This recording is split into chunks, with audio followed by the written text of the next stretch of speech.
नमस्कार, मैं रविश कुमार। क्या ऐसा हो सकता है कि 3,232 ट्रकों के बारे में जानकारी ना मिले या कोई इतनी बड़ी संख्या में ट्रकों के बारे में गलत जानकारी सरकारी रजिस्टर में भर दे?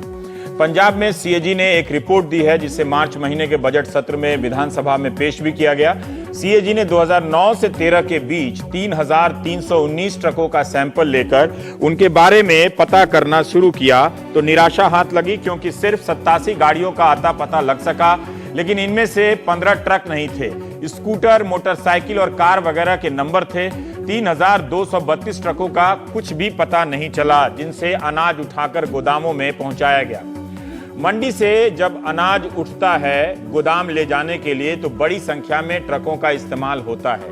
निश्चित रूप से स्कूटर और मोटरसाइकिल पर तो कोई गेहूं या धान की बोरी लाद कर नहीं ले जाएगा, लेकिन क्या यह संभव है कि 3,319 ट्रकों का पता न चले?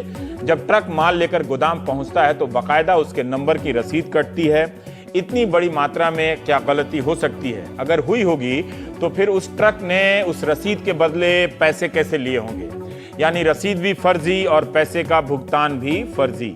सीएजी ने कहा कि 4 सरकारी एजेंसियों के 16 अधिकारियों में से 7 ने कोई आंकड़ा ही नहीं दिया कि कितने ट्रकों का इस्तेमाल हुआ मंडी से गोदाम तक अनाज पहुंचाने में।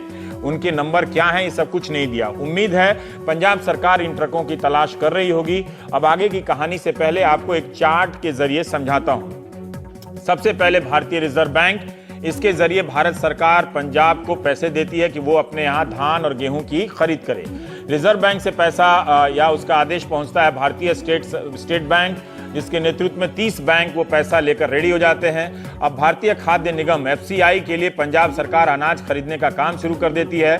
पैसा मिलते ही पंजाब सरकार आढ़ती से कहती है कि वो किसानों से गेहूं खरीदे। आढ़ती खरीदकर मंडियों के जरिए सरकार को बता देता है कि इतनी खरीद हो गई है। सरकार बैंक को बता देती है कि फला मंडी में इतने लाख टन गेहूं की खरीद हो गई है, पैसा दे दीजिए। उसके एवज में बैंक तुरंत राज्य सरकार को पैसा देते हैं और राज्य सरकार 48 घंटे के भीतर आढ़ती के खाते में पैसा भेज देती है। ये सब किसान के बेचने और आढ़ती के बताने के बीच 48 घंटे में हो जाता है, ताकि किसानों को जल्दी पैसा मिल सके। वैसे सरकार इस बिंदु पर भी विचार कर सकती है कि किसानों को अब सीधे खाते में पैसा भेज दिया जाए उनके खाते में। खैर, आढ़ती जब खरीद लेता है तो इसे गोदाम में ले जाने के लिए एजेंसियां नियुक्त होती हैं। वो एजेंसियां ट्रक लेकर मंडी में आ जाती हैं। इसके लिए पंजाब में 5-6 एजेंसियां हैं। ये ट्रक अनाज लेकर गोदाम पहुंचते हैं और वहां रसीद मिलती है कि कितना माल आया, किस ट्रक से कितना आया और किस गोदाम में कितना माल रखा गया है। मंडी में कितना खरीदा गया और गोदाम में कितना पहुंचा, दोनों का अलग अलग डेटा रखा जाता है, जो कुछ दिनों के बाद मिलाया जाता है कि जितना खरीदा गया उतना गोदाम में पहुंचा कि नहीं पहुंचा। यही मिलान हुआ तो पता चला कि जितना अनाज मंडी में खरीदा गया उतना गोदाम में नहीं पहुंचा।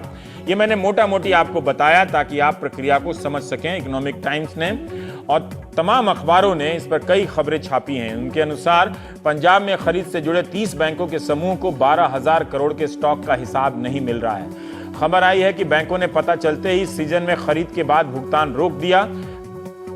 पंजाब का कहना है कि जो केंद्र से जो अनाज खरीदने के लिए पैसे मिले थे उनका कहीं भी गलत इस्तेमाल नहीं हुआ है। ये अनाज सेंट्रल पूल में जाता है, यानी भारतीय खाद्य निगम को दे दिया जाता है और बाकायदा इसका एक रिकॉर्ड रखा जाता है। अगर ऐसा है तो भारतीय रिजर्व बैंक को चिंता करने की जरूरत क्यों पड़ी? कई बार एफसीआई सीधे मंडी से अनाज उठाकर अपने ट्रकों से दूसरे राज्यों में भिजवा देती है, ये भी होता है। अगर ऐसा है तब भी एफसीआई को बताना चाहिए कि क्या उसके पास 12,000 करोड़ रुपए के गेहूं का कोई हिसाब है जो अन्य गोदामों से नहीं मिल रहा है। क्या उसके ट्रकों ने इन मंडी गोदामों से गेहूं उठाए हैं? 3,000 से अधिक ट्रकों का कोई अता पता नहीं मिल रहा है।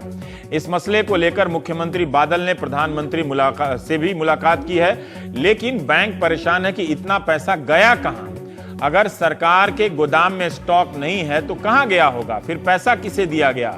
अगर हिसाब नहीं मिलेगा तो बैंक अपने खाते में इतनी बड़ी रकम को कैसे दिखाएंगे? क्योंकि यह कर्ज के रूप में दिया जाता है तो वो किससे वसूलेंगे?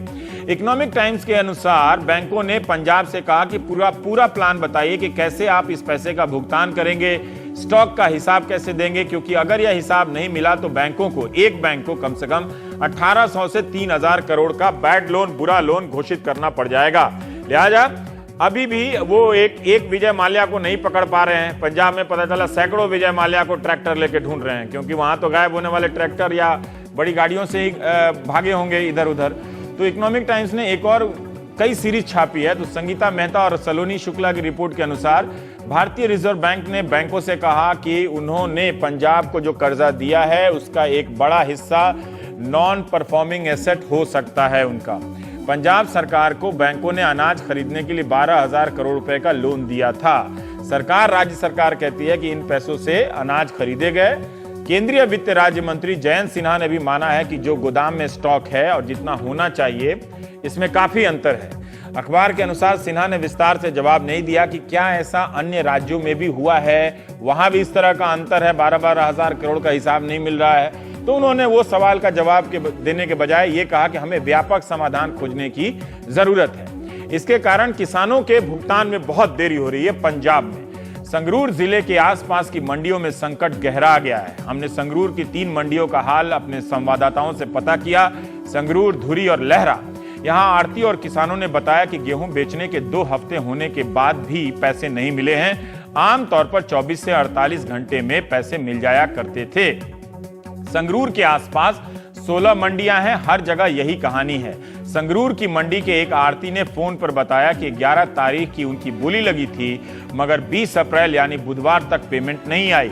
उन्होंने 200 किसानों से 40,000 गेहूं की बोरियां खरीदी हैं। मंडी बोर्ड को 3 करोड़ का बिल भेज दिया है, मगर पैसा नहीं आया तो किसान को कैसे दे। किसान दिन रात फोन कर रहे हैं। कई आड़तियों से बात कर पता चला कि संगरूर की 16 मंडियों में करीब 12 लाख बोरियां पड़ी हैं और उनका पैसा नहीं आया है। किसानों के साथ मंडियों में काम करने वाले मजदूरों को भी पैसे नहीं मिल रहे हैं। नवंबर दिसंबर के भी इनके पैसे बाकी हैं। एक बोरी उठाने के 1 रुपये 58 पैसे का रेट है। पिछले सीजन का 1 रुपया तो मिल गया, लेकिन हर बोरी पर 58 पैसे के हिसाब से प्रति मजदूर बकाया रह गया, ऐसा दावा किया गया है। इस कारण गेहूं उठाने आ रही एजेंसियों के प्रदर्शन में भी सुस्ती है, क्योंकि मजदूरों के साथ विवाद है और उन्हें पैसे भी नहीं मिल रहे हैं। संगरूर में ही करीब 4,000 प्रवासी और स्थानीय मजदूर इससे प्रभावित बताए जा रहे हैं। कई किसान तो मंडी छोड़कर चले गए, मगर अब भी बड़ी संख्या में किसान वहीं इंतजार कर रहे हैं कि पैसा आएगा तो घर जाएंगे, ट्रैक्टर वाले को बकाया देंगे और गेहूं काटने की जो मशीन होती है बड़ी वाली कार्बाइन, उसका भी किराया देना होता है। स्कूल की फीस, राशन, ये तो हम मान के चलते नहीं कि किसानों को भी इसके लिए पैसे की जरूरत होती है। वो ट्विटर पे तो है नहीं। किसानों को भी बैंकों के किस्त चुकाने होते हैं। एक एक किसान का 3 से 4 लाख रुपया आड़तियों के पास इस वक्त बकाया है और आड़तियों का करोड़ों रुपया सरकार के पास बकाया है। हमने मुख्यमंत्री प्रकाश सिंह बादल के गृह जिले मुक्तसर की मंडी का भी हाल पता किया। ये गिदड़बाह मंडी है। यहां से सरकार 7,90,000 बोरियां उठाकर गोदामों में ले गई है, उनकी एजेंसियां। फिर भी किसानों को तक अभी तक पैसा नहीं पहुंचा है। इसका हिसाब लगाया हमने 750 रुपये प्रति बोरी के हिसाब से, तो करीब करीब 59 करोड़ के आसपास बैठता है। कोई 85,000 करीब बोरियां जो है मंडी में ही पड़ी हैं।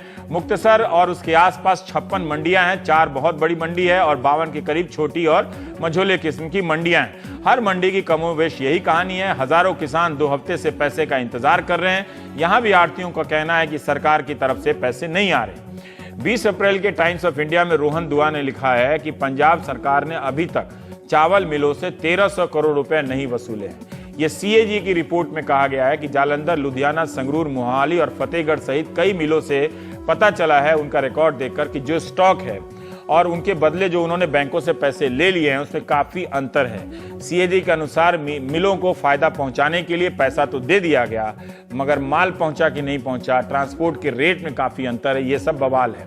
तो पंजाब के किसान संकट में हैं और इंडियन एक्सप्रेस ने एक रिपोर्ट भी छापी थी कि अब आड़ती ने भी आत्महत्या की है और यह भी पता चल रहा है कि बहुत सारे किसान पिछले वर्षों में आड़ती बने हैं। खैर, उन 3,000 ट्रकों का कैसे पता लगाया जाए, मैं इस वक्त ये भी सोच रहा हूं, क्या उनका विज्ञापन निकाला जाए। 12,000 करोड़ का जो हिसाब है, क्या राज्य सरकार का ये कहना सही है कि ये पुराना झमेला है, मामूली गड़बड़ है जो बातचीत से ठीक हो जाती है, या कोई बड़ा घोटाला है? हम प्राइम टाइम में बात करेंगे। मनजिंदर सिंह सिरसा साहब हैं, आप पंजाब के उप मुख्यमंत्री के सलाहकार हैं, और देवेंद्र शर्मा हैं, कृषि विशेषज्ञ। दोनों एक ही साथ हैं हमारे साथ। देवेंद्र जी, आप जो मैंने पढ़ा और जो अखबारों में और मीडिया के जरिए जो सारी चीज़ें आ रही हैं, क्या आप बता सकते हैं कि ये मामूली गड़बड़ी है या वाकई ये कोई बड़ा ऐसा घोटाला सतह पर आता हुआ आपको दिख रहा है जिससे एक तरफ किसान परेशान है और दूसरी तरफ बैंक बर्बाद हो सकते हैं?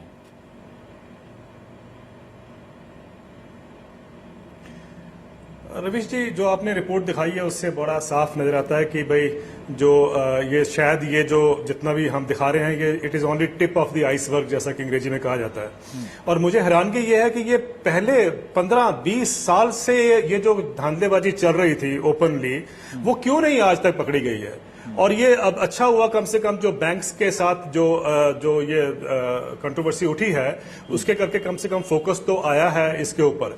ये जो प्रोक्योरमेंट ग्रेन की है पंजाब में, मैं आपको बताता हूं, और बाकी स्टेट्स में भी, हरियाणा में देख लीजिए या बाकी स्टेट्स में देख लीजिए, वो इतना वेल ऑयल्ड सिस्टम है कि इसमें आपको ढूंढना भी मुश्किल हो जाता है कि कैसे इन्होंने इतनी सफाई से काम किया है।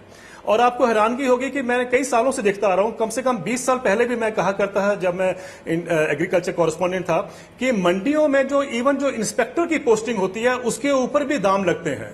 ये भी आप देख लें, ये ये नहीं कहता कि सबके साथ है, लेकिन बहुत से जो ऐसे जो मंडीज हैं उसके ऊपर भी आप देखते हैं कि कितनी उसकी मतलब कितना उसमें ल्यूक्रेटिव होता है जॉब। जैसे कि मंत्री लोग अपना डिपार्टमेंट मांगते हैं, ल्यूक्रेटिव डिपार्टमेंट, ऐसे ही यहां पर भी ल्यूक्रेटिव मंडी देखी जाती है।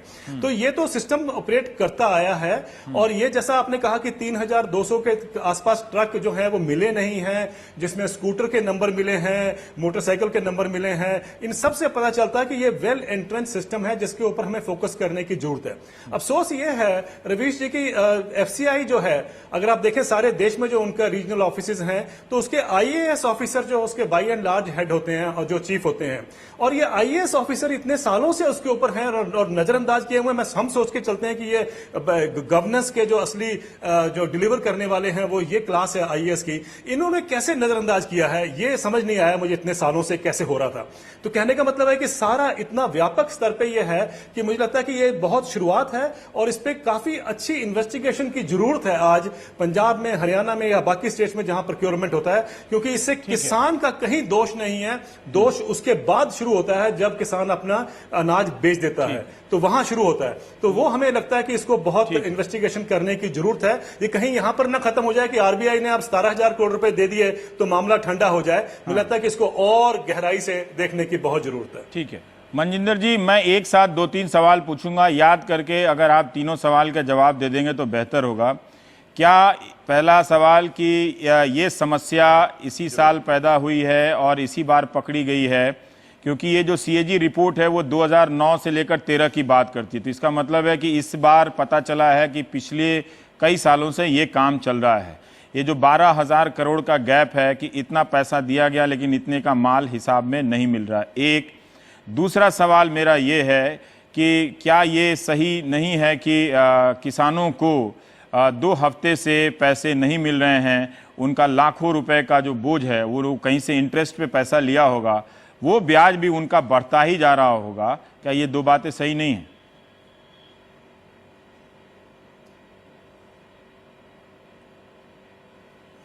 देखिए, पहले तो मैं थोड़ा सा रवीश जी इसके ऊपर पहले रोशनी डाल दूं। ये जिस तरीके से इस तथ्य को पेश किया जा रहा है वह सच्चाई से बिल्कुल विपरीत है।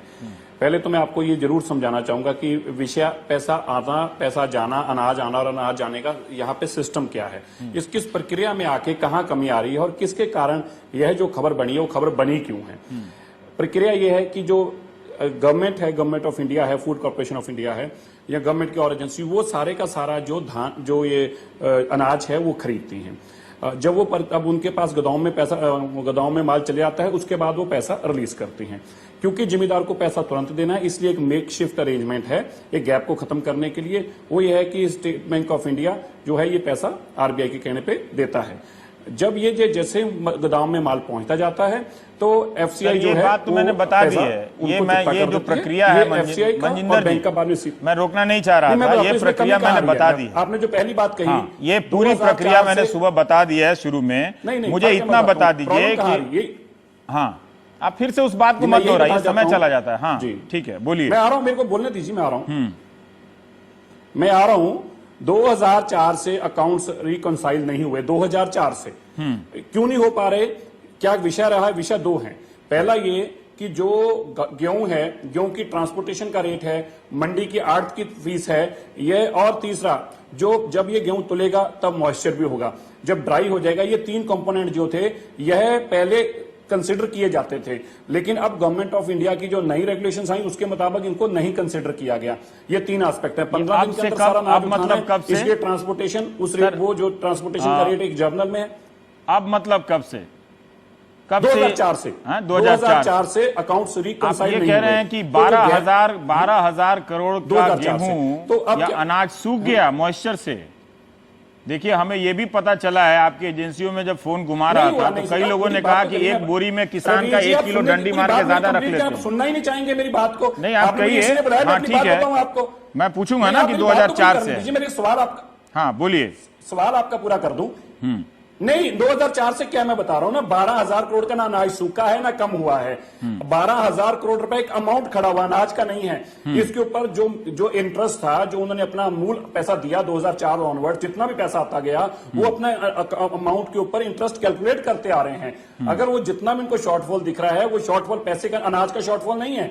वो जो कंपोनेंट है, 3 कंपोनेंट, चाहे वो मंडी की फीस है, चाहे वो ट्रांसपोर्ट है, चाहे वो जो एक कंपोनेंट फिक्स रहता है कितने % मॉइस्चर रहेगा उसके अंदर और कितना ड्राई होने पड़ेगा, ये तीनों कंपोनेंट को अगर आप जोड़ेंगे, यही अमाउंट जो है, जो उनका प्रिंसिपल अमाउंट है, उसमें से डिटेक्ट हो जाएगा और इंटरेस्ट उसमें रहेगा नहीं। ये तब मनजिंदर जी, अब मैं रुकता हूं आपको। यही कारण है, ये जो विश्लेषण आपका है या रिजर्व बैंक ऑफ इंडिया का भी? 15,000 करोड़ रुपया चलेगा और आरबीआई इसका पूछेगी नहीं, ऐसा संभव नहीं है। ऐसा है। 1 मिनट मनजिंदर जी, मुझे एक सवाल का जवाब दीजिए। ये जो आपने बताया कि मंडी की कीमत, आड़ती का कमीशन या फिर मॉइस्चर का जो प्रोविजन है, ये आपका विश्लेषण है या इस विश्लेषण से आरबीआई भी सहमत है? आरबीआई ने कहा है तो उसको कहीं गड़बड़ी, पैसे की गड़बड़ी मिली है, तभी तो उसने कहा है कि आगे पैसा मत दो। सहमत है इसलिए तो पैसे मिले हैं, सहमत है। और वो जो 3,000 ट्रक हैं उसके बारे में, जो 3,000 ट्रक है, 15 दिन के अंदर अंदर सारे, हाँ 3,000 जो ट्रक गायब हो गए, सीएजी की रिपोर्ट। नंबर दीजिए, किस ट्रक की बात करें? एक भी ट्रक ना मिसिंग है। ये 3 चीजों में जाता है माल। सीएजी ने गलत बताया। फिर ट्रक मिसिंग तब हो सकता है जब यहाँ एक मंडी से माल उठेगा, वहां जाके मैच करेगा, वहां जाके इसको मैच करा जाएगा, इसके बाद भी मैच हो जाएगा सर, यही तो बात है ना। तो दोनों के अंदर मैचिंग। मनजिंदर जी, तो सीएजी ने गलत रिपोर्ट दी, सीएजी ने गलत रिपोर्ट दी। सीएजी की रिपोर्ट है, मेरी अपनी जानकारी नहीं है। हाँ, सीएजी ने ये नहीं कहा कि टेम्पो के अंदर, मेरी बात सुनिए, मैं बता रहा हूं आपको, मुझे जानकारी है। सीएजी ने कहीं ये नहीं कहा कि स्कूटर के ऊपर माल चलेगा, टेम्पो के ऊपर माल चलेगा। माल ट्रक के ऊपर जाता है और ट्रैक्टर ट्रॉली के ऊपर जाता है। यही 2 साधन है माल के जाने के। आप मुझे एक सर, वहां पे स्कूटर के नंबर कैसे आ गए? मनजिंदर जी, आप कह रहे हैं कि मेरे पास नंबर आ गया स्कूटर का, क्योंकि हमारे आपके बीच में 2-3 सेकंड का अंतर है। नंबर बताइए आप। हाँ, आप कहने से, खाली कहने सर, से 3,000 ट्रक का कोई पता नहीं चल रहा है। जो वहां पर रिकॉर्ड है रैंडम सिलेक्शन में, 3,000 ट्रक का पता नहीं चल रहा है कि क्या है वो ट्रक है कि पता ना हो। एक भी ट्रक नहीं है, एक भी ट्रक नहीं है। सीएजी सही कह रही है। समझा रहा हूं, ये अमाउंट अलग है, आप गलत कह रहे हैं। मैं यही तो अच्छा, गलत मैं नहीं कह रहा, मैं कह रहा हूं, हम तो कह रहे हैं, हमने जो हमारे उप मुख्यमंत्री हैं, उन्होंने जो फाइनेंस मिनिस्टर से कहा, तो ये कहा कि आप रिटायर्ड सीएजी जो हैं विनोद राय जी को, उनकी अध्यक्षता में कमेटी बना दीजिए, हमारे अकाउंट करें। विनोद राय जी होंगे, हमें पैसे लेने निकलेंगे। तो कुछ और बनाने की बात हो रही है, सरकार के पैसे लेने निकलेंगे। सबसे सही विनोद राय जी हैं।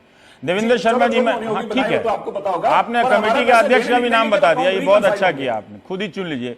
पर मनजिंदर जी ने 2-3 जो बातें कही हैं, इनका कहना है कि ये हिसाबों की गड़बड़ियां हैं, नियमों में जो बदलाव हुआ उससे पैदा हुई समस्या है।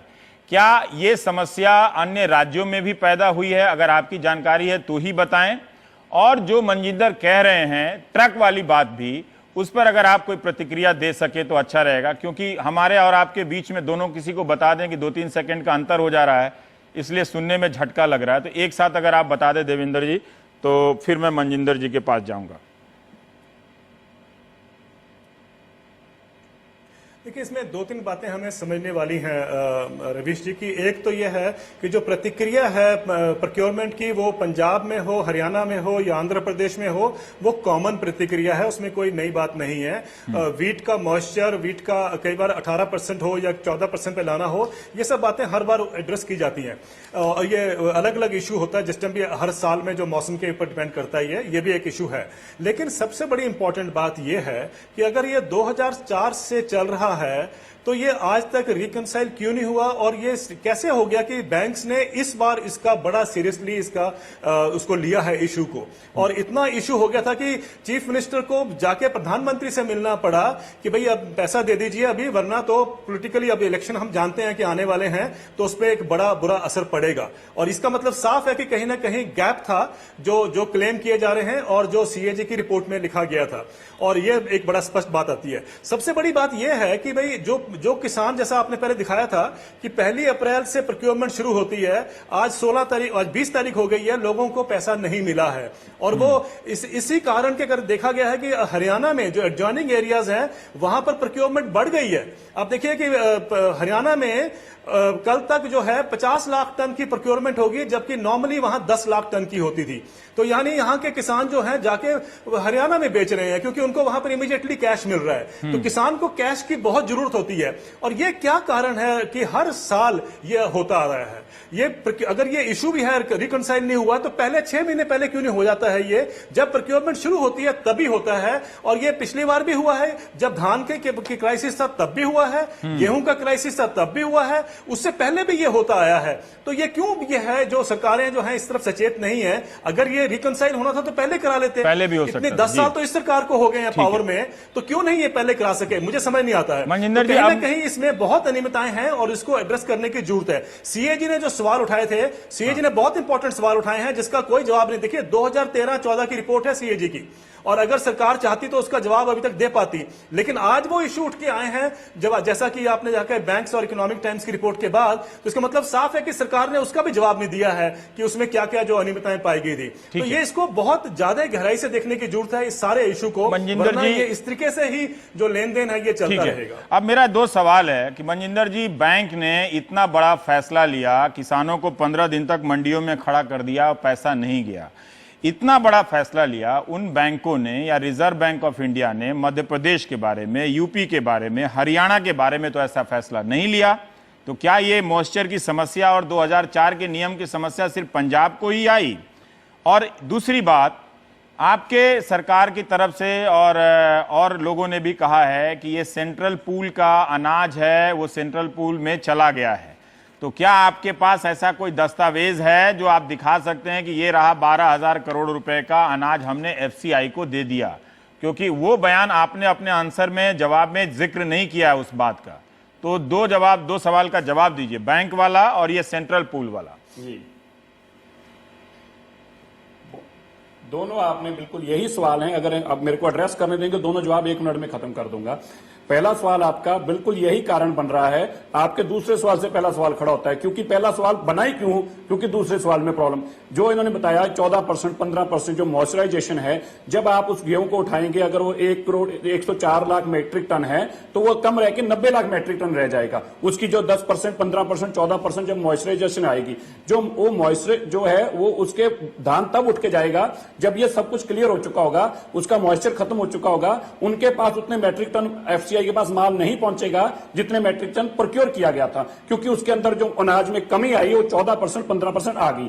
अब एफसीआई के पास जितना माल पहुंचा, उन्होंने उसकी उतनी पेमेंट बैंक को वापस कर दी कि आपके हमारे पास इतना माल आ गया, इतनी हमने आपको पेमेंट वापस कर दी। हमारा ये है कि जो 14%, 15%, 16% जो भी गवर्नमेंट ने नॉर्म्स रखने हैं, जो वो मॉइस्चराइजेशन के कारण, एक सॉरी मुझे रोकना पड़ रहा है, का एक कंपोनेंट है, 2 तीसरा मंडी, मेरी सुनिए, 1 मिनट में खत्म हो जाएगी। यही सवाल है, नहीं यही सवाल है, ये जो 3 कंपोनेंट का पैसा है, ये पैसा जो है इसको एफसीआई ने स्टेट बैंक ऑफ इंडिया को नहीं रीइंबर्स किया। यहां सवाल खड़ा होता है। और जब नहीं रीइंबर्स किया, उसके ऊपर इंटरेस्ट लगता गया, उस 1000 करोड़ के ऊपर इंटरेस्ट लगता गया, उस 2000 करोड़ पे इंटरेस्ट लगता गया पिछले 20 सालों का। तो यह जो कंपोनेंट है, जब यह सॉर्ट आउट होगा हिसाब में कि इतना कंपोनेंट का इतना ब्याज, इतना आपको अनाज कम ही आना था, इतना अनाज कम सिंपल मामला होता, डिडक्ट होगा, तो ये मनजिंदर जी, इतना सिंपल मामला होता तो बैंक इतनी आसानी से 15 दिनों का पेमेंट नहीं रोकते किसानों का। आपने सारा दोष जो है अनाज गेहूं की नमी पर डाल दिया और प्रक्रिया समझा दी मुझे। वो गेहूं वही सूरज मध्य प्रदेश में भी उगता है, वही सूरज मेरे बिहार में भी उगता है, वही सूरज जो यूपी में भी उगता है। तो नमी के कारण गेहूं का क्या भार जो है वो हर जगह कम हुआ होगा। नहीं रिकंसाइल हुए, हर जगह कम हुआ है बिल्कुल, लेकिन एफसीआई ने ये पेमेंट जो करनी है ये एफसीआई ने करनी है, बैंक को हमने नहीं करनी। हमने उनको अनाज देना है, जो अनाज का शॉर्टफॉल कंपोनेंट है देवेंद्र वही जी, एक डिसाइड होना कंपोनेंट बाकी है कि ये रिकंसाइल होगा तो ही पता चल पाएगा कितना कंपोनेंट शॉर्टफॉल